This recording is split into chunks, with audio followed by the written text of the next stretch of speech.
I'd been on this Baron Elgin, and she was a coal carrier. We loaded in Newcastle for Jamaica, I think, somewhere like that. And we were in Lockhew for possibly a week, waiting for a convoy to cross over. And she was built to trade in the Mediterranean. Well, so she didn't carry a lot of fresh water, you see, because she was always in port overnight. So they used to fill up. Well, I think we had 10 gunners on. I mean, sometimes you had Navy gunners, sometimes Army. When we went up to Russia, we had Army because there was an Army captain, he was in charge of the guns.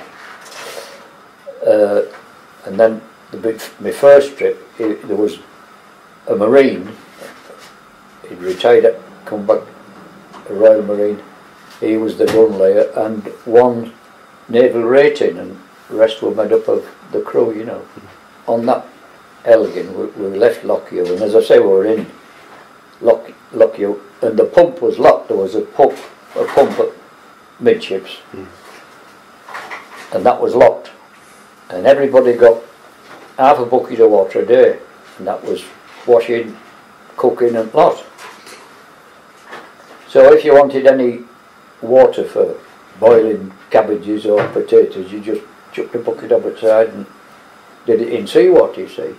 And we were bound for New York, but we finished up in Halifax because we'd have to go skirt around for the U-boats. So we got into Halifax, Nova Scotia, Sunday morning it was. We hadn't a drop of fresh water, not even for making a cup of tea.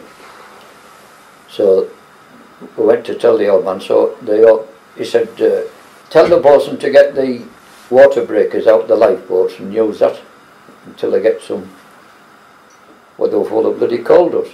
There wasn't no water in them. So they had to get us a water pump, a water tender out to fill us up with water. But that was just one of the things. She wasn't built for crossing the Atlantic.